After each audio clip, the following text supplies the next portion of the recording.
Donc aujourd'hui, nous allons voir le premier cours en pharmacologie, dans le module de pharmacologie.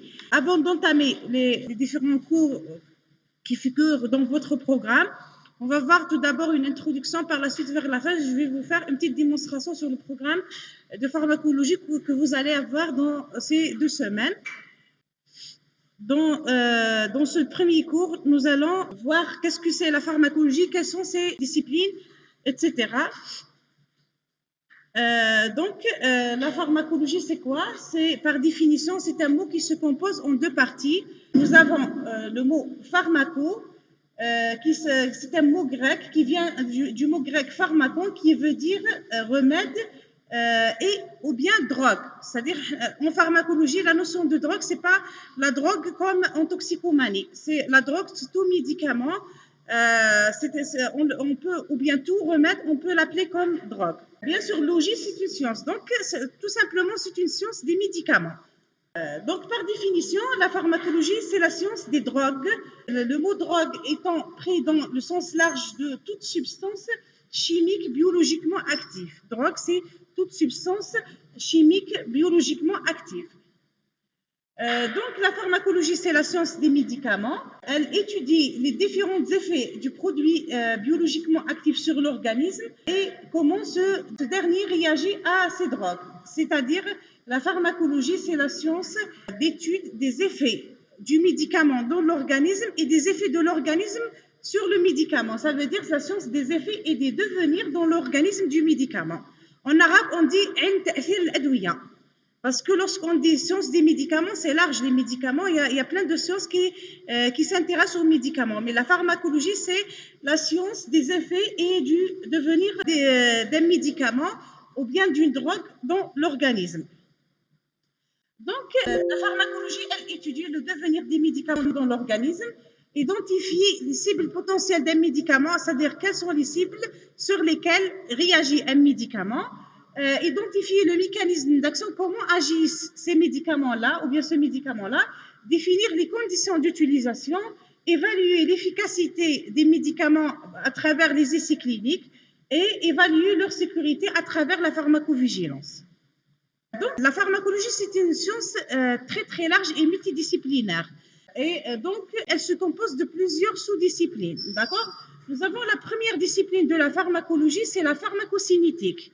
C'est quoi la pharmacocinétique? C'est l'étude du devenir du médicament dans l'organisme. C'est-à-dire, lorsqu'on administre un médicament à un être humain, quel est son devenir? Il va aller où, ce médicament? Donc, à travers les étapes, ce sont l'absorption, la distribution, la biotransformation et l'élimination des médicaments dans l'organisme. Et elle n'a rien à voir sur les effets pharmacologiques des médicaments. C'est-à-dire, la pharmacocinétique, elle étudie uniquement le devenir de ce médicament dans l'organisme. La pharmacocinétique, elle est composée en 2 parties. Il y a la pharmacocinétique descriptive. Elle étudie tous ces phénomènes qui sont l'absorption, la distribution, la biotransformation et l'élimination des médicaments. Et nous avons la pharmacocinétique appliquée qui étudie le devenir d'une manière quantitative, c'est-à-dire on va quantifier ce devenir. Demain, Inch'Allah, vous allez avoir le chapitre de pharmacocinétique qui se compose en 2 parties et vous allez voir tout ça. La deuxième discipline de la pharmacologie, c'est la pharmacodynamie. La pharmacodynamie, c'est l'étude des effets des médicaments sur les êtres vivants. Ça veut dire la pharmacodynamie, autrement dit, c'est l'étude des mécanismes d'action du médicament au niveau moléculaire, c'est-à-dire au niveau des cellules, et par la suite, les effets, c'est-à-dire l'effet global du médicament vers la fin. Donc, nous avons la pharmacologie moléculaire, c'est l'étude de l'interaction avec les biomolécules de l'organisme. Bon, la pharmacologie moléculaire, c'est une discipline qui est très rapprochée de la pharmacodynamie, parce que la pharmacologie moléculaire, c'est vraiment, elle étudie l'interaction de ce médicament avec son récepteur. D'accord?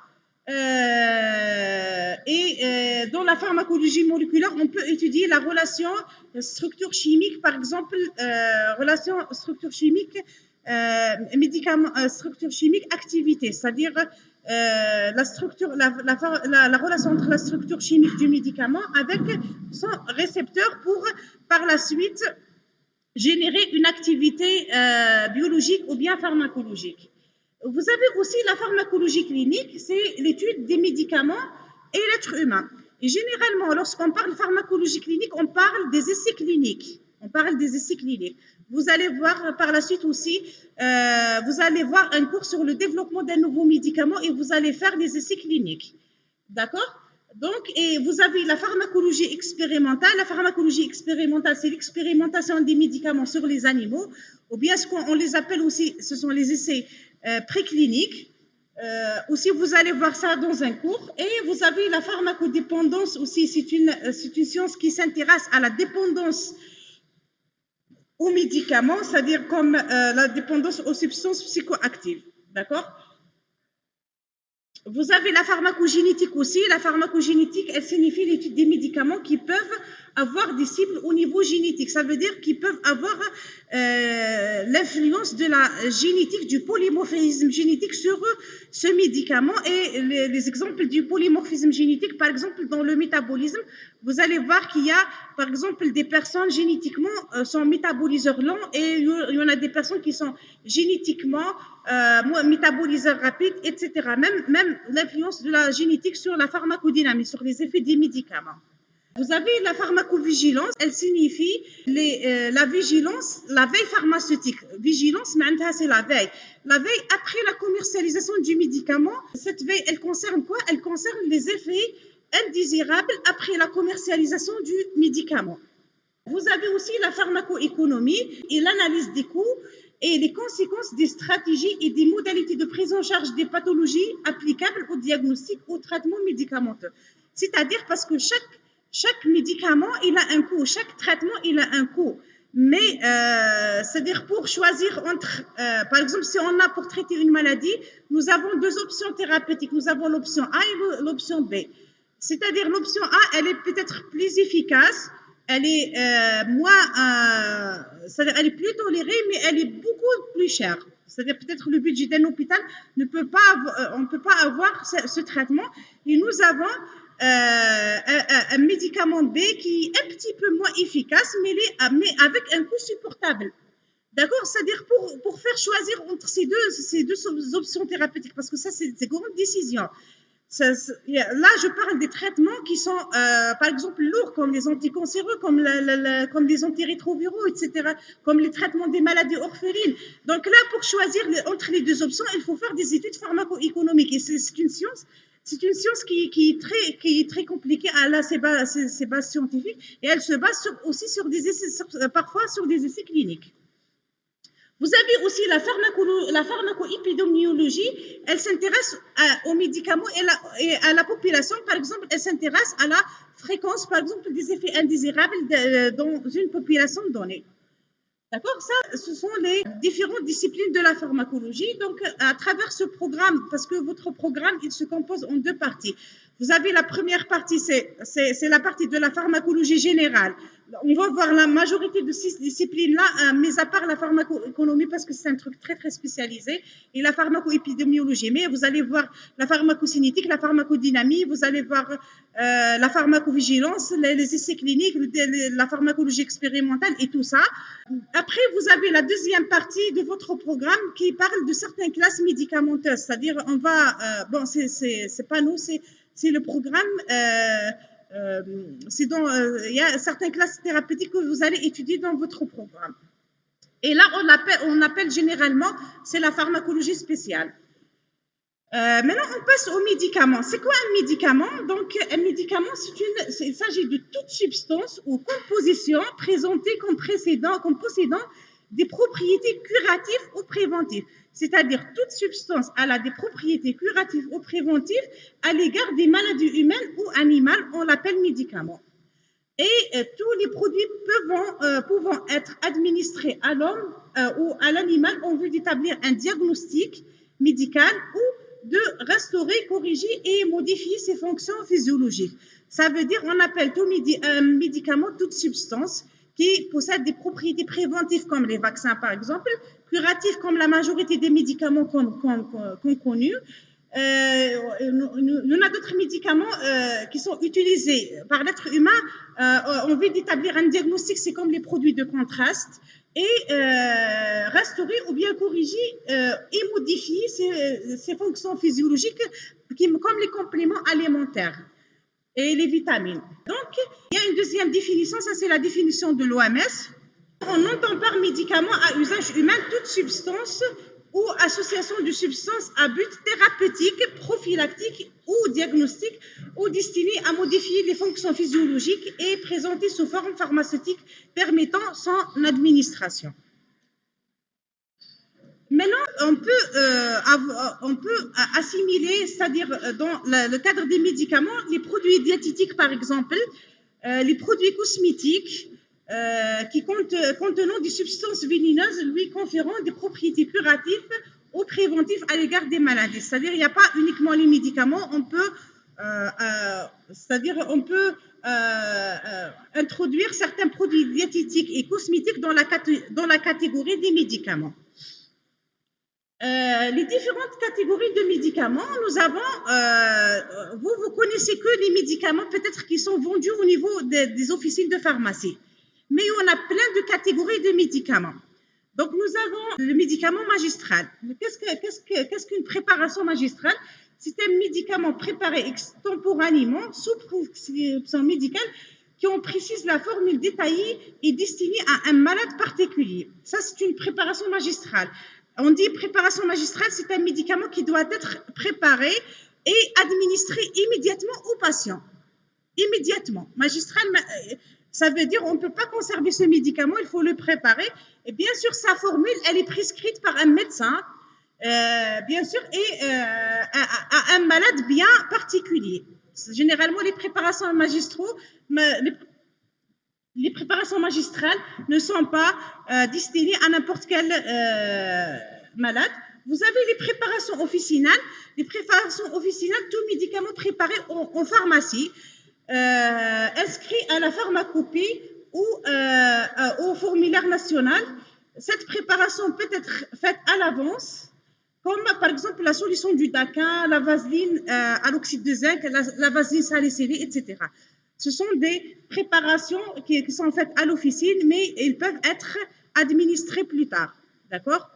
Bien sûr, les formules, par exemple, il y en a certaines crèmes utilisées en dermatologie, il y en a certaines solutions, comme la solution du Dakin, etc., sont préparées par le pharmacien et peuvent être administrées par la suite. Vous avez les préparations hospitalières. C'est toute préparation réalisée sous prescription hospitalière à l'avance ou extemporanément dans le cas où il n'existe pas de spécialité pharmaceutique disponible ou adaptée. Là, il faut voir la différence entre les préparations hospitalières et magistrales. Une préparation magistrale, elle peut être officinale ou bien hospitalière. C'est-à-dire une préparation magistrale essentielle. Le plus important de la définition d'une préparation magistrale, elle est extemporanée. Elle doit être administrée immédiatement. Par contre, on a la préparation hospitalière. Parfois, ça n'existe pas un dosage, un dosage qui est vendu pour destiner à une population particulière. Par exemple, je vous donne l'exemple du captopril. Le captopril, c'est un EEC utilisé pour le traitement de l'HTA ou bien de l'insuffisance cardiaque. Il est utilisé pour l'enfant, d'accord? Et pour l'enfant, ça existe le captopril au niveau des officines. Le captopril, mais ça n'existe pas, il n'est pas vendu le captopril qui est destiné aux enfants, c'est-à-dire qu'on n'a pas la forme pédiatrique. Donc, le captopril, on le prépare au niveau de l'hôpital, mais on peut le conserver par la suite. D'accord? Il y en a aussi des préparations hospitalières. On peut parler, par exemple, des préparations de chimiothérapie, etc., etc. Il y en a plein d'exemples. L'essentiel, il s'agit de médicaments qui sont administrés à l'hôpital. Vous avez les spécialités pharmaceutiques, les différentes spécialités pharmaceutiques qui sont tous médicaments préparés à l'avance, présentés sous un conditionnement particulier et caractérisés par une dénomination spéciale qui s'appelle la DCI, on va voir ça, de la molécule. C'est-à-dire c'est toute substance active. D'accord? Donc, vous connaissez tout médicament, et là, il donne une dénomination, tout médicament. Et il y en a plusieurs dénominations de médicaments. Il y en a le nom chimique, il y en a la DCI. La DCI, c'est la dénomination commune internationale. Et nous avons aussi le nom commercial ou bien le nom déposé. En ce qui concerne la dénomination commune internationale, c'est une dénomination qui est commune, c'est une dénomination du médicament qui est simple par rapport à la dénomination chimique, mais elle nous permet de reconnaître le médicament à n'importe pays dans le monde. La dénomination commune, elle est la même dans le monde entier d'un médicament. Et en plus de ça, la dénomination commune, elle nous permet de faire la différence entre princeps et un générique. C'est quoi un princeps? Un princeps, c'est un médicament qui est fabriqué pour la première fois par un laboratoire pharmaceutique, par exemple. Et ce laboratoire pharmaceutique, il a le droit de 20 ans de ne pas avoir un autre concurrent, c'est-à-dire un autre industriel pharmaceutique qui fabrique le même médicament. Le médicament générique, c'est un médicament qui a la même formule chimique, il s'agit de la même substance active, la même forme pharmaceutique, le même dosage qui est fabriqué par un autre industriel pharmaceutique. Mais on ne peut pas fabriquer un générique qu'après l'expiration du brevet. C'est ça. Dans la catégorie des médicaments, donc, vous avez les vaccins et les organismes génétiquement modifiés. Donc, nous avons plusieurs catégories. Donc, vous avez les vaccins et les organismes génétiquement modifiés, c'est-à-dire là, on parle de la thérapie génique. Vous avez les produits radiopharmaceutiques, vous avez les produits stables ou bien dérivés du sang, c'est-à-dire tout médicament dérivé du sang qu'on le fabrique à partir d'un sang humain. Et vous avez les concentrés d'hémodialyse ou solutés de dialyse, etc. Et vous avez les gaz médicaux. C'est-à-dire en plus de ça, des spécialités pharmaceutiques qu'on connaît tous, même ces catégories de médicaments, ils entrent dans la catégorie des spécialités pharmaceutiques. Donc, chaque médicament fait l'objet d'une dénomination, je répète. La dénomination, nous avons la dénomination scientifique. Ou bien c'est le nom chimique de la substance active. Généralement, c'est la formule chimique. Mais parfois, là, on a un exemple, c'est l'acide acétylsalicylique. Mais l'acide acétylsalicylique, c'est l'aspirine, l'acide acétylsalicylique. Mais pour l'acide acétylsalicylique, c'est pas compliqué comme nom, mais il y en a des médicaments dont le nom chimique il est très compliqué. Généralement, on évite, parce qu'on ne peut pas l'apprendre, on évite c'est-à-dire d'apprendre les noms chimiques. Vous avez aussi la dénomination commune internationale, comme j'ai dit, la DCI, c'est de cette manière que l'on appelle la substance active dans tous les pays du monde. Exemple, l'acide acétylsalicylique, c'est quoi? Son DCI, c'est l'aspirine. D'accord? Et vous avez la dénomination commerciale ou bien le nom déposé, c'est le nom donné à la substance active par la firme pharmaceutique. C'est-à-dire, la dénomination commune internationale, elle est commune, c'est-à-dire pour tous les médicaments, que ce soit pour le princeps, que ce soit pour le générique. Par contre, le nom commercial, il est spécifique d'un laboratoire, c'est-à-dire c'est interdit de donner le même nom commercial à un générique, d'accord? À deux génériques, et c'est interdit. Par exemple, l'aspirine, on peut avoir, par exemple, le nom déposé aspigique, par exemple, ça c'est un nom commercial, et cardigique. Et généralement, comment vous faites la différence entre le nom la DCI et le nom commercial, c'est par le R. Vous voyez le R qui est entouré par un cercle. Si on trouve le R, ça veut dire que c'est un nom déposé ou bien c'est un nom commercial. Si on ne trouve pas le R, c'est une DCI. D'accord? Par exemple, là, ça c'est une boîte d'un médicament. Ça, c'est une boîte, c'est l'emballage extérieur.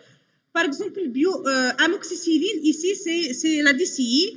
Le fabricant, il n'a pas mentionné le nom chimique, il n'est pas obligé de le mentionner, il peut le mentionner sur la notice. Mais aussi, vous avez Biopamox. Biopamox, c'est le nom commercial. Il est suivi par un R. Quelle est la composition d'un médicament? Généralement, tout médicament, il doit se composer de deux parties. Toujours un principe actif. Le principe actif, c'est quoi? C'est la substance pharmacologiquement active, c'est notre médicament, ou bien avec un ou plusieurs excipients. Les excipients, généralement, quel est le rôle des excipients dans les médicaments? Ils sont plusieurs rôles. Il y en a des excipients qui jouent le rôle d'un solvant ou bien d'un solvant du médicament. Il y en a des excipients qui peuvent améliorer le goût du médicament. Il y en a des excipients qui améliorent la solubilité du médicament. Il y en a des excipients qui améliorent, par exemple, le profil cinétique du médicament. Il y en a des excipients de remplissage, c'est-à-dire si nous avons un médicament avec une très petite avec un très petit poids. Donc, on rajoute certains excipients pour augmenter le poids, c'est-à-dire pour avoir un comprimé qui est, c'est-à-dire pour ne pas perdre notre dose. Donc, les excipients, ils ont plusieurs rôles, mais le plus important, les excipients, ils doivent être inertes. C'est-à-dire, ce que ça veut dire inerte, ils ne posent pas d'interaction avec le médicament, sont compatibles chimiquement et physiquement avec le médicament et ils ne provoquent pas des effets indésirables. Puisqu'il y en a des excipients qui peuvent provoquer des effets indésirables à certains seuils ou même des effets indésirables. Parce que quand on dit un effet indésirable, c'est lié à la substance active. On dit effet notoire. Il y a certains excipients, par exemple, qui m'a certains sirops, l'excipient l'éthanol, l'alcool, par exemple. L'alcool, à certaines doses, il a des effets notoires. D'accord? Donc, tout ça, il faut le savoir. L'origine, maintenant on passe à l'origine des médicaments. Nous avons les médicaments d'origine naturelle, d'origine semi-synthétique et d'origine synthétique. Les médicaments naturels, ce sont des médicaments extraits de plantes, généralement, ou bien de matières animales, etc. Donc, et généralement, les médicaments naturels, ce sont les premiers médicaments de nos ancêtres, et généralement, ce sont d'origine végétale beaucoup plus, par exemple, la morphine. Vous connaissez tous que la morphine, c'est l'origine de la morphine, c'est le pavot, c'est le Papaver somniferum. Et le latex de cette capsule florale du Papaver somniferum, elle nous donne l'opium. Et cet opium, à partir de cet opium, on peut extraire la morphine. Et les exemples sont multiples. Nous avons certains antibiotiques, par exemple, d'origine naturelle.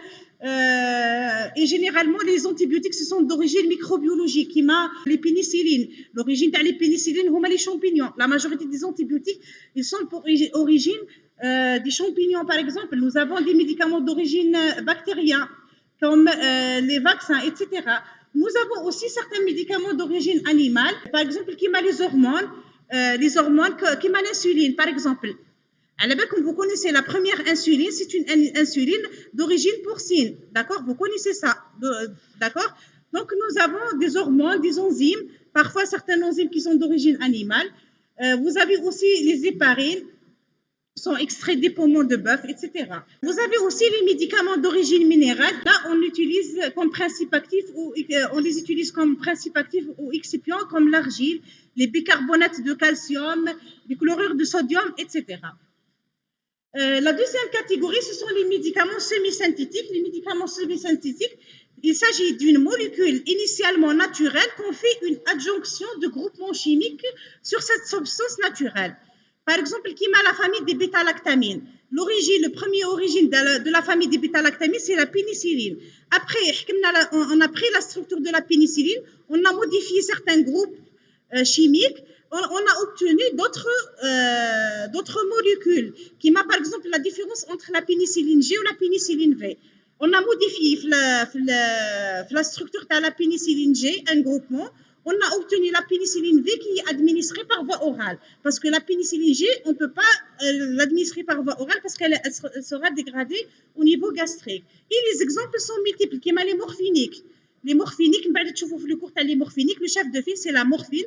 Après la substitution, ils ont modifié des groupements on aura d'autres médicaments. Et généralement, le but de ces modifications sur la structure chimique, soit d'augmenter la puissance de l'effet pharmacologique, soit d'améliorer le profil pharmacocinétique, parce que parfois, si on modifie la structure chimique, on aura un profil pharmacocinétique meilleur, on aura une bonne absorption, etc., etc. Soit on diminue les effets indésirables. Parfois, on modifie la structure chimique, on peut modifier les effets indésirables. La troisième catégorie, ce sont les produits synthétiques, ce sont des médicaments d'origine synthétique pure, c'est-à-dire sont synthétisés à partir de réactions chimiques. Généralement, avant les années, c'est-à-dire avant le 19e siècle, il n'y avait pas de molécules chimiques. Il n'y a pas de médicaments purement synthétiques. Il n'y avait que les médicaments d'origine naturelle. Après, en 1890, les premières synthèses chimiques ont été réalisées. Et en 1980, c'était le début de biotechnologie. C'est-à-dire que ce sont des principes actifs qui sont qui viennent de certains micro-organismes ou bien de certains organismes entiers. Par exemple, l'exemple des produits issus de la biotechnologie sont multiples. L'insuline qu'on utilise actuellement, parce qu'on n'utilise plus l'insuline porcine ou là, on l'utilise plus parce qu'elle est allergène. On utilise des insulines issues de la biotechnologie, par exemple les biothérapies, etc., etc. Les exemples sont multiples. Et en 1990, c'était la première thérapie génique. Il s'agit de correction de gènes défaillants, c'est-à-dire là, c'est